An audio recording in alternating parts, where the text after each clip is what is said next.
But first, a 15th person has died in the UPS plane crash that devastated the Louisville community.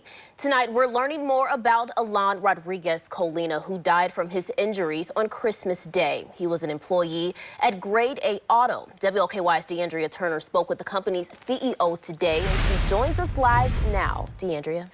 Well, Alexis, tonight loved ones and the Grade A family are remembering a man who came here for an opportunity and whose life was cut short tragically.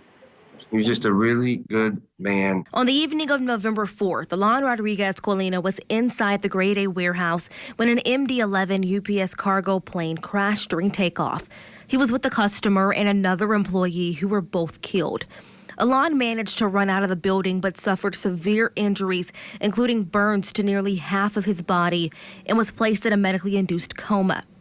But 51 days later, on Christmas, a day meant for togetherness, his family was met with heartbreak. He was improving, and even as early as yesterday morning, it was that way. And then, unfortunately, he took a turn for the worse and passed away. A Cuban immigrant, Alan had worked at Grade A since 2023. Before coming to the U.S., he was a school teacher in Cuba.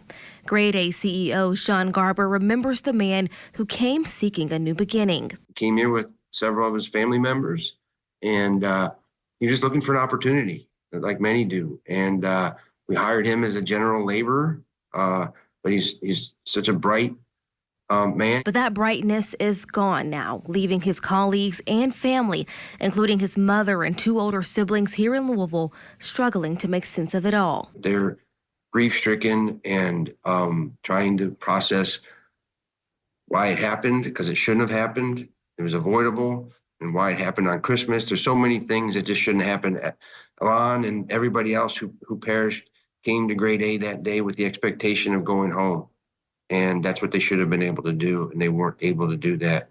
And that in itself is a tragedy. Alan is also survived by a child in Cuba. The community now grappling with the loss of a father, son, brother, and friend. He loved his family. He loved his friends. He was very active with both of them, and he'll be sorely missed. And this tragically makes the fourth employee of Grade A Auto who died. In the studio, DeAndrea Turner, WLKY News.